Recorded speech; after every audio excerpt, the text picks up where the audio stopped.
My name's Geoff, General Manager of Business Development and Investor Relations for Australian Foundation Investment Company. Recently we held a webinar for our shareholders talking about the portfolio and some of the key changes we've made within the portfolio over the last 12 months. I have with me today Mark Freeman, our Chief Executive Officer of Australian Foundation Investment Company, and David Grace, Portfolio Manager from Australian Foundation Investment Company. They're here to talk today about some of the issues that were discussed and some of the questions that were asked by shareholders. So Mark, do you want to give us a brief overview of what the main messages you had coming from the presentation? Okay, thanks Geoff. Well, at the start of the presentation we showed a slide showing the long-term market price. I think it went back about 90 years. And it's really interesting to see over that time period the various dips and falls we see in the market due to a range of events. And obviously the topical issue is what happened in March last year due to COVID.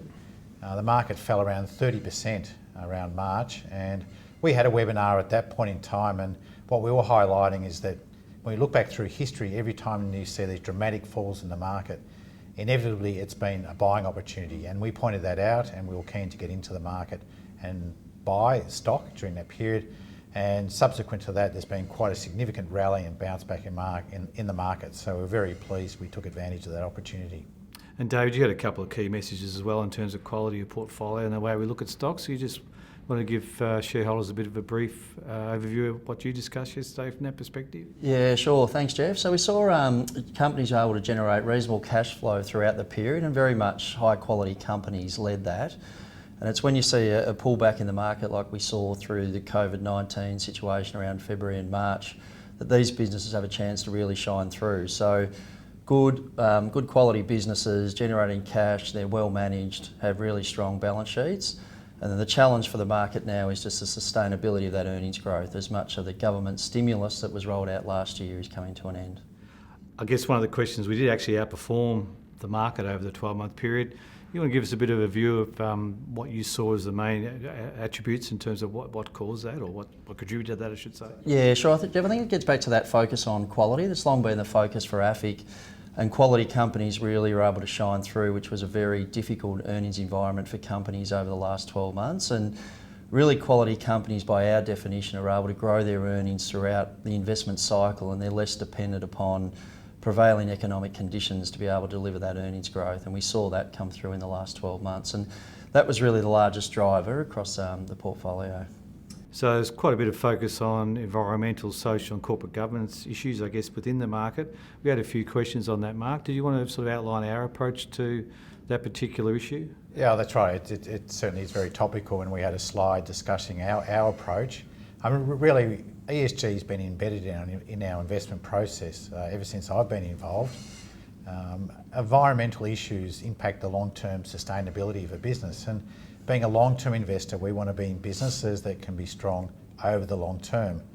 And companies that have environmental challenges, that's not going to be the case, so we want to avoid those companies. Social has always been an important issue to us. We've never been an investor, for example, in pure play gambling stocks, and that's a decision we've always had. And governance, ever since I first started in this job, it was always taught to me that governance, the people, they matter, they're important to companies. So we want to be in companies that have strong governance. We want to stay in companies that have great businesses, so if we're not seeing good governance practices, we raise those with the companies because we want to stay an investor in companies that have great assets. Mark, we announced at the last AGM about a project for international equities. Do you want to give us shareholders an update, what's happening there? Yeah, look, just to give you a bit more of the background, we feel like we've got a particular investment style that we can take more into the international markets. In fact, when you look at our portfolio stocks within AFIC, a very large proportion of those actually are international companies. We have some investments in New Zealand-based companies, but if you think companies like CSL and ResMed and Cochlear, these are global businesses. So we already look at international companies in that context. So we're taking our process of being a long-term investor, looking for quality companies, and we've been applying that to analysing stocks in the international markets.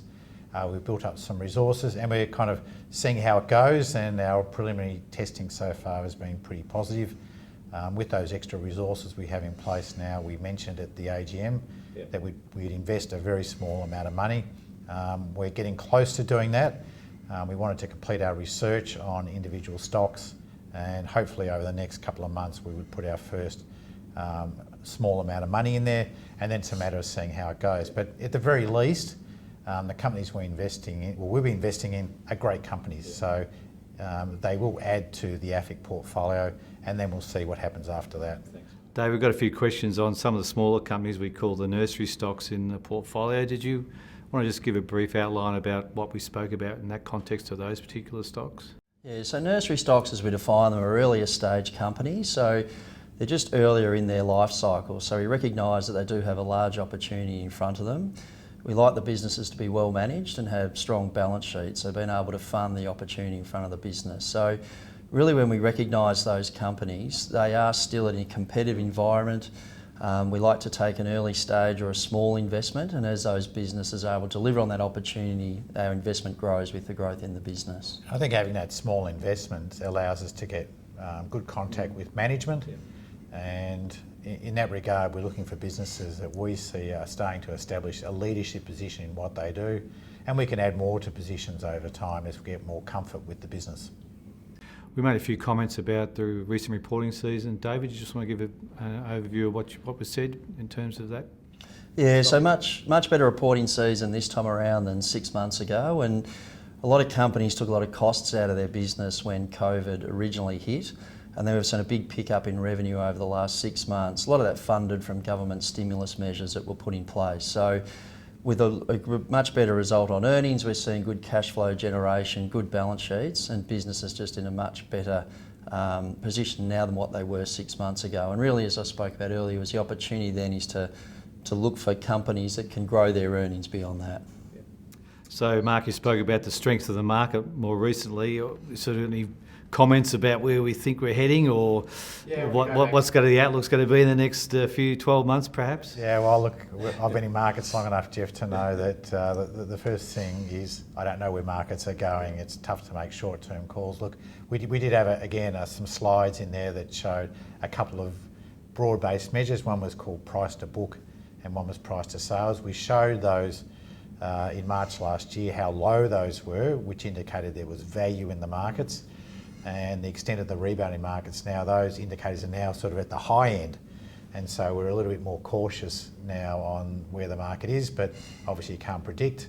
Obviously, we're seeing some high multiples. We're still seeing high multiples on, I guess, technology and the growth stocks, so there's some sense of caution around those. Interest rates are still very low. We highlighted too that there is some concern now, believe it or not, that there's inflation.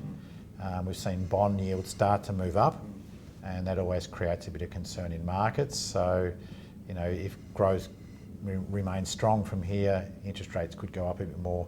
That could unsettle markets at some point. But, as David pointed out, we're in good companies that we think have the ability to grow, and so we're really comfortable, very comfortable with the portfolio stocks we have now. They are really good companies we're holding. Mark and David, thanks for your time, and we'll hear from us again in a few months' time. Thank you. Thanks, Geoff.